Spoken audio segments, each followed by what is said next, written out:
passed down from our ancestors. Your mother, well, she wanted you to have it. Then why didn't she give it to me? Because I steal it. That's right, folks, we begin the latest season of Futurama with an NFT episode. Are NFTs even relevant anymore? This is something I briefly went into when breaking down the trailer and the episode descriptions for this latest run, and I do feel as though I was a little bit harsh on this story concept. Bear in mind, these episodes are not made on a fast turnaround and can take anywhere up to 2 years to be fully completed, and in comparison to a show like South Park that thrives on being topical, it is difficult for a show like Futurama to remain relevant with interests that feel more like fads, and like most short-lived things, they quickly fade into non-existence. In the hopes an episode like this won't age like milk, luckily the NFT plot is literally just a story catalyst for other, I guess somewhat interesting ideas. However, the writing does keep lazily referring back to NFTs in quite a constraining way, not as a story beat but as a reminder looking back at how we got to where we needed to be in the first place. And with that said, beginning with a Bender-specific episode, the one Amigo does have the potential for a strong opening, but did the season premiere live up to expectations?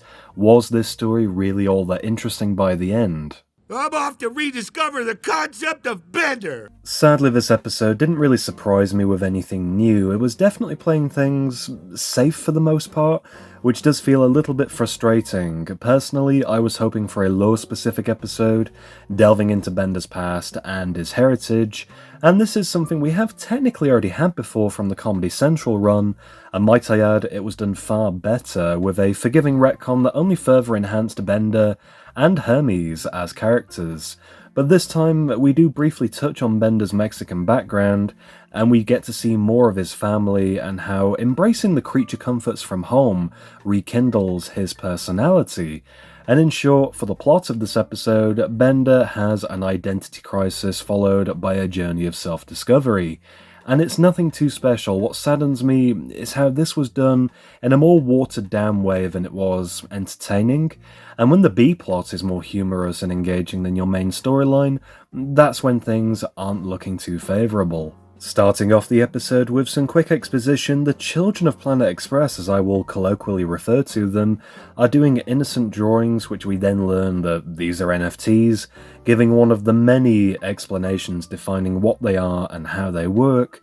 And despite doing an episode about them, at least the show recognises that NFTs are an empty and frustrating concept. A concept you can apparently own. When Mandy sells her drawing for $3, Bender catches on and seizes the opportunity to make easy money, and he's influenced into making his own NFT collection, and I love how we see various incarnations of Bender referencing previous episodes. I did also find it funny how NFTs are treated like modern art in the future. Making the Bender NFT collection, his concept is sold for a measly $94, which he lives to regret, and seeing his face displayed as part of a modern art exhibition in a museum, he grows frustrated that his likeness is now being used and exploited. And I do feel as though this part of the story could have used more depth. He's upset about somebody else using his concept, but why does this matter to him? He's still Bender after all. Perhaps NFTs could have done with being written in a redefining way that's maybe more threatening. For example, uploading Bender's programming because he's a robot as an NFT concept which would inhabit his identity. It's purchased and he can't get the NFT back because of silly restrictions, so he would have to rediscover who he is by going back to Mexico. Of course, that's just a loose idea that perhaps would have given the episode a little bit more purpose, at least in my opinion. Regardless, Bender does end up going back to his roots and he discovers another bending unit named Blondo Rodriguez, a distant cousin, who brings Bender home to embrace their shared family. And I loved seeing him reconnect with his supposedly long-lost family, most of which we have never seen before. And I say that because Bender's grandma was by far the standout new character, who is very similar to his mother, and she fills in some of the mild exposition about Bender's relationship with his mother, who we have technically met before. She does appear in an old flashback about his origin, which was retconned by the lore episode I briefly mentioned earlier. But diving into more obscure Futurama content as part of the Nerdist podcast in 2017, a brand new episode was performed as a radio play between all of the main voice actors, and I heard a character from that podcast was going to appear in the new season, and with no recollection for it, I did give it a re-listen, and I highly recommend checking it out if you've never heard it before. All of the voiceovers are on point, it's hilarious and well written, and I'd love to see that maybe done as a fan animation one day, but more to the point, Bender's mother does appear in the audio episode, the joke being that she is literally just a mechanical assembly arm, she doesn't talk, and she can only communicate using sign language. Man, I can't wait to go tell my mother!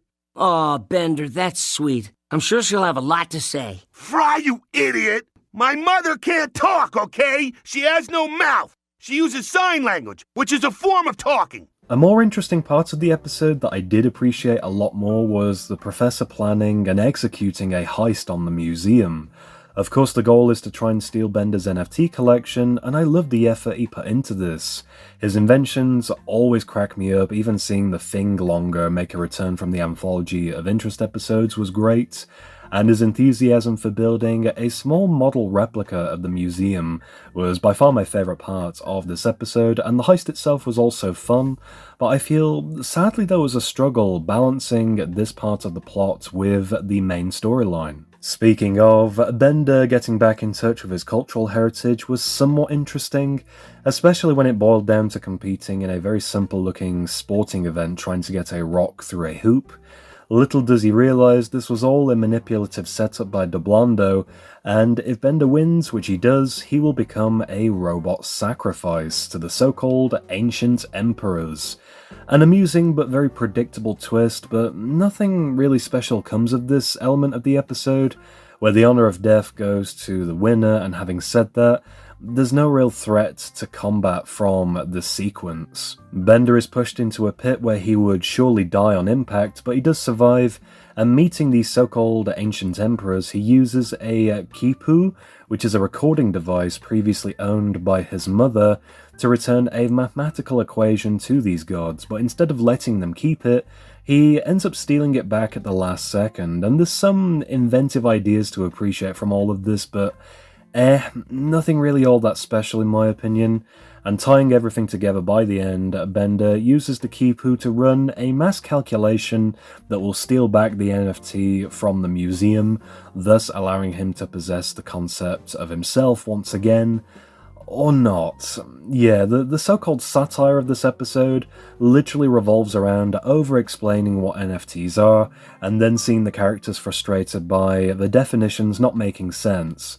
And I suppose there is a funny side to this, but ultimately, the episode does feel pointless. There were a few forced laughs here and there, but overall, I wasn't really engaged by this episode. I feel like the NFT concept should have been redefined by the show to perhaps have an ulterior meaning. And similar to the Bitcoin scenario from the last run, keeping the comedic satire the show is known for would have been far greater for Futurama as a whole.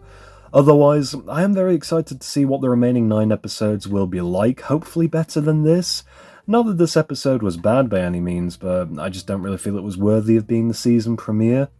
But looking at the upcoming episodes from this past week, we did get a small preview from San Diego Comic-Con for what to expect with the rest of the season, where 2 sets of pins were given out at the convention, and each pin represented one of the new episodes, so that's fun.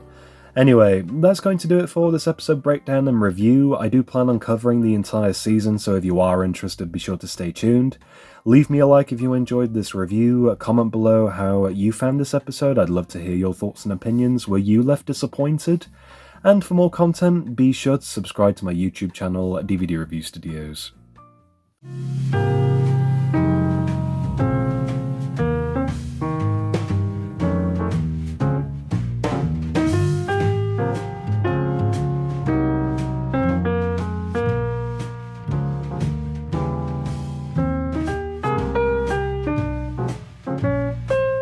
Are you threatening me?